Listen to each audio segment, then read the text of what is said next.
na kuna deni ya zaidi ya bilioni 1 ambayo wale companies wana collect garbage Nairobi walikuwa wanataka kulipwa.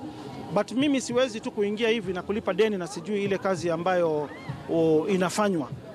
However, niko tayari kulipa wale ambao wanafanya kazi, na kabla hiyo propaganda iletwe nilikuwa nimeadvertise kwa magazeti kuwa garbage collectors tender yao ina expire hii mwezi.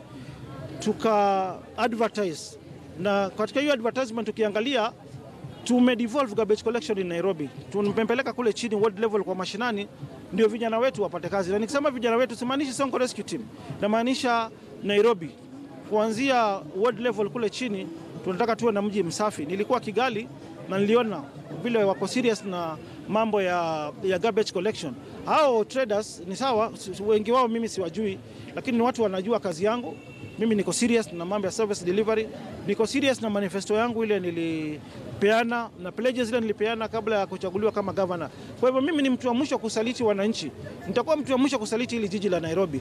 Lakini cartels pia bado ziko ambazo wanataka mimi nionekane mtu mbaya. Kama juzi tumeshika lori imetoa takataka Dandora dump site, inakuja kumwaga takataka town, ionekane mimi na mawaziri wangu watu wafanye kazi. Niko na mawaziri very qualified, na ni just a matter of time mtaona Nairobi itakuwa mji msafi Afrika. Na wangapi umesuspend maafisa wako ambao wameengage kwa corruption? Maafisa wale nimesuspend, niliwapata na makosa mimi mwenyewe.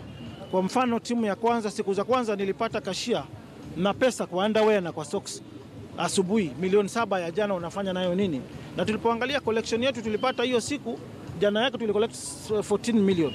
Ile ilikuwa declared after close of business ilikuwa 7 million. So hiyo ilikuwa ni makosa, na pesa tulishika ukweli na tukachukua hatua. Wale watu walikuwa involved wote tulisuspend na wako na kesi mahakamani. Na pia kuna family zaidi ya 30 ambazo ziliweza kudhulumiwa nyumba na mchezo ya rates. Shida ile ilikuwa kwa rates, na pale umesikia wale wakisema wafanyakazi ni kidogo. Ni ukweli, kuna wafanyakazi tumewatuma nyumbani kwa sababu unapata kwa rates. Wewe kama familia yako inalipa, hawa makartels wana target property yako na familia yako, wanaenda kwa rates department, wanaweka deni ya uongo. Ile receipt unalipa wanatoa, wanaweka deni ya uongo. Deni ya uongo ikiwekwa inatuma kwa legal department. Pia tumepeleka nyumbani mawakili zaidi ya 20, wameenda kotini na wamekosa order. Corruption nimesema tutapigana nayo. Unapata sasa rates ikiwekwa deni ya uongo inaenda legal department yetu. Legal departments wanakimbia kwa magistrate. Hata kuna magistrate tutaambia chief justice wachukuliwe hatua. Hakuna vile magistrate unaweza peana order ex parte nyumba ya mtu iende ama ikabomolewe. Hiyo ni kinyume ya sheria. Mtu analipa kwa receipt yake na watoto wake. Alafu rest department wanasema alipi. Alafu legal department wanachukua wanakimbishia magistrate wa City Hall. Magistrate anapeana nyumba imepotea namna hiyo. Hiyo kwa uongozi yangu Nairobi sitakubali na haitafanyika. Na tutakujia paka hao magistrate ambao wamekuwa involved na kunyang'anya watu Nairobi nyumba ndani ya administration yangu, hiyo sitakubali ifanyike. Thank you.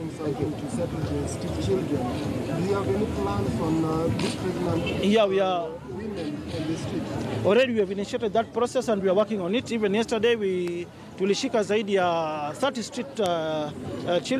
street children wakapelekwa kwa hizo rehabilitation centers ambazo tuko nazo. But the only challenge which we have, wakishapelekwa huko bado wanatoroka wanarudi hapa. And street children, hatuwezi sema wao ni street children because wako over the age of 18 years. Hao hatuwezi sema street children, na wanajiengage na criminal activities. Wengine wanadunga watu visu, wananyang'anya watu masimu. Hiyo hatutakubali. Hao tutaongea na OCS wapelekwe police station na wapelekwe kotini. Hiyo ndio nyumba yao ambayo inawafaa. But wale street children wadogo we are working on it as a county. Those who have conceived when on the street, that's what I'm asking.